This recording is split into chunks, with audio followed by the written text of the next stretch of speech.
प्रधानमंत्री ने सीधे सीधे कहा वो आंदोलन जीवी हैं, आप जैसे लोग हर जगह पहुंच जाते हैं।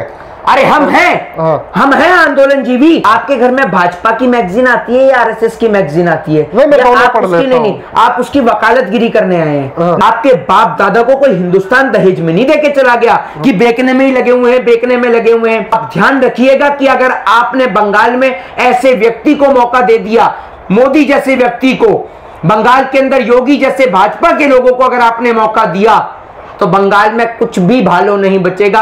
अगर बंगाली बाबू सावधान नहीं हुए तो ध्यान रखना कि नाम बदलू, अब बंगाल पहुंच चुका है उत्तर प्रदेश छोड़कर, वो बंगाल का नाम बदल के कंगाल कर देगा।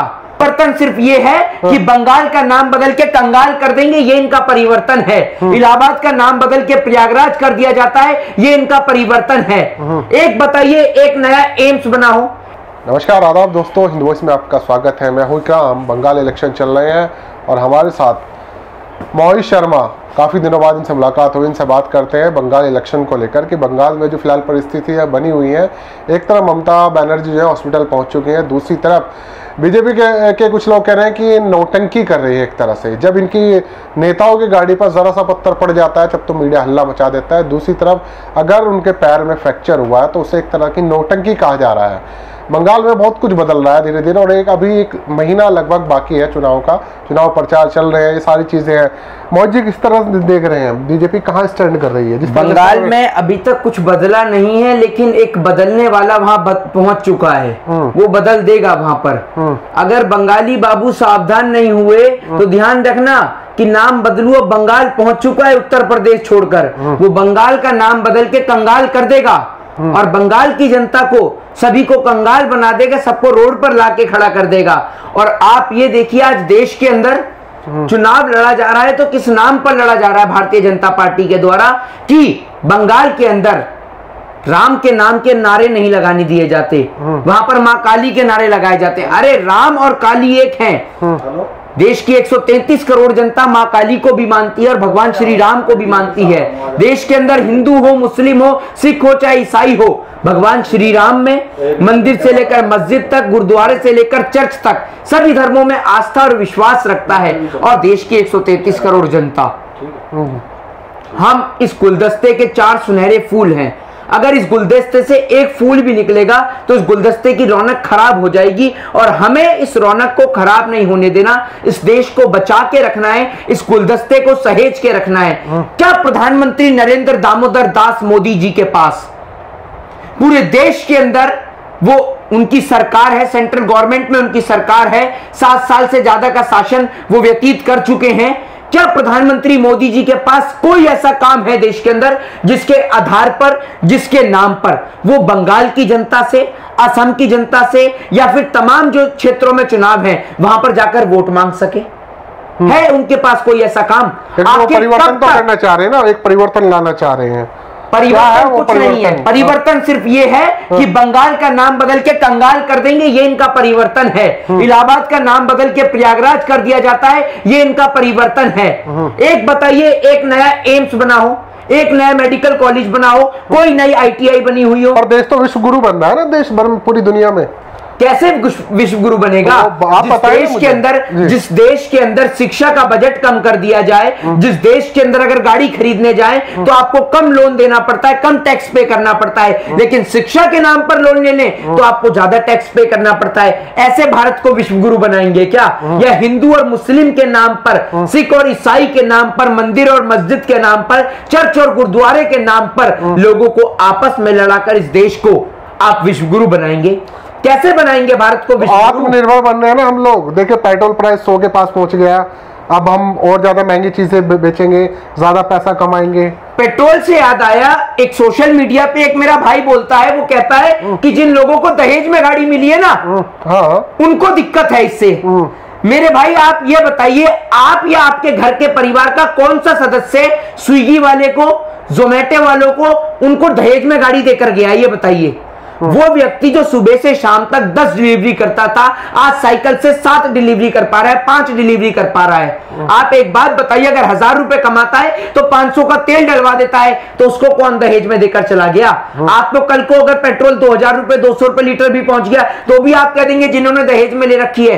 भैया, आपकी तरह इस देश की 133 करोड़ जनता को अंबानी और अडानी की तरफ से सरकारी मदद नहीं आ रही। माना आप भारतीय जनता पार्टी के कार्यकर्ता होंगे तो आपको मदद पहुंच रही होगी, लेकिन ना इस देश की 133 करोड़ जनता भारतीय जनता पार्टी की कार्यकर्ता है, और ना वो इस देश के अंदर भारतीय जनता पार्टी जैसे झूठे जुमलेबाज लोगों को, इस देश को तोड़ने वाले लोगों को समर्थन देती है। हम इस देश में हर हर मोदी का नारा नहीं, हर हर महादेव का नारा लगाते हैं। और आज महाशिवरात्रि के पावन पर्व पर बंगाल की इस पावन भूमि पर बंगाल के तमाम देशवासियों से निवेदन है, आग्रह है कि आप लोग कहते हैं ना खूब भालो, खूब भालो, तो आप ध्यान रखिएगा कि अगर आपने बंगाल में ऐसे व्यक्ति को मौका दे दिया, मोदी जैसे व्यक्ति को, बंगाल के अंदर योगी जैसे भाजपा के लोगों को अगर आपने मौका दिया, तो बंगाल में कुछ भी भालो नहीं बचेगा। सब भालो को ये बेच देंगे, क्योंकि ये बेचू लोग हैं जिन्हों को हमने समझा था लीडर, असल में वो निकले रंगा बिल्ला प्रॉपर्टी डीलर। रंगा बिल्ला प्रॉपर्टी डीलर देश की नीलामी करने में लगे हुए हैं, देश को अच्छे और सस्ते दामों पर बेचने में लगे हुए हैं। इनका तो बस नहीं चलता इकराम भाई, ये देश को उठाकर OLX में डाल दें, एक बारी में ही किस्सा खत्म कर दें। आपके बाप दादा को कोई हिंदुस्तान दहेज में नहीं देके चला गया कि बेचने में ही लगे हुए हैं, बेचने में लगे हुए हैं। बंगाल में JP नड्डा की गाड़ी पर पथराव हो जाता है और ईंट, ये देखिए शीशा नहीं फूटता, लेकिन ईंट गाड़ी के अंदर मिल जाती है। पता नहीं कैसा लॉजिक है इनके पास। आप ये देखिए ना, इनके ही प्रधानमंत्री जी बोलते हैं कि भैया आप ये देखिए कि जब आप जाएंगे ना वोट देने तो गैस और सिलेंडर को प्रणाम करके जाइएगा। आज गैस और सिलेंडर को प्रणाम के साथ साथ पेट्रोल और डीजल को भी प्रणाम किया जाए। और महिलाएं जरा ध्यान रखें कि ये जो उत्तर प्रदेश का ढोंगी नाथ आपके यहाँ प्रचार करने आया है, ये अपने उत्तर प्रदेश में बहन बेटियों की इज्जत आबरू नहीं बचा पा रहा, तो आपके प्रदेश में आकर क्या बचाएगा? और नाम बदलू नाथ, बंगाल छोड़िए और वापस उत्तर प्रदेश आइए। अगर आपने चुनावी प्रचार करने के बजाय, स्टार प्रचारक बनने के बजाय उत्तर प्रदेश पे ध्यान दिया होता, तो आज ये उत्तर प्रदेश नहीं उत्तम प्रदेश कहलाया होता। लेकिन उनके हिसाब से तो उत्तर प्रदेश में राम राज्य चल रहा है और देश जो है एक तरह से समृद्ध की ओर बढ़ रहा है, विकास हो रहा है, आत्मनिर्भर बन गए, चाइनीज सामान का बॉयकॉट कर दिया हमने सब, तो ये सब तो बढ़ रहा है। और अभी देखिए पिछले 1 साल की रिपोर्ट देखेंगे तो चाइना सबसे बड़ा बिजनेस व्यापारी बना है। आपके घर में भाजपा की मैगजीन आती है या RSS की मैगजीन आती है? नहीं, आप उसकी वकालतगिरी करने आए हैं। नहीं, एक बात मुझे बताइए, कौन सी रामायण पढ़ी है आपने? नहीं आपके, अरे आप तो ये देखिए, ये हमारे देश की खूबसूरती का एक सबसे बड़ा उदाहरण है कि मेरे साथ बैठे भाई मुस्लिम है, लेकिन इनके नाम के पीछे राम है, इकराम, समझ रहे हैं? तो ये हमारे देश की खूबसूरती है। नाम के आधार पर या कपड़ों के आधार पर लोगों को जजमेंट नहीं मिलता, यहाँ लोगों को जजमेंट मिलता है उनके कर्मों के आधार पर, समझ रहे हैं? और आप एक बात बताइए, आप सरकार की वकालत कर रहे हैं, आपने कौन सी रामायण पढ़ी है? मैं तो अरे रामायण के तौर पे अगर आप रामायण को देखें तो रामायण में ऐसा कब हुआ कि देश का अन्नदाता, देश का पालनहार सड़क पे बैठा हो और 300 से ज्यादा किसान की मृत्यु, और प्रधानमंत्री मोदी मोदी मोदी अंधभक्त चिल्ला रहे थे, आंदोलन जी, मोदी मोदी आंदोलन जी ने देखे भाई जी, अब देश की जनता ने मोदी जी की धोदी धोदी धोदी। आप ये देखिए, प्रधानमंत्री ने सीधे सीधे कहा वो आंदोलन जीवी है, आप जैसे लोग हर जगह पहुंच जाते हैं।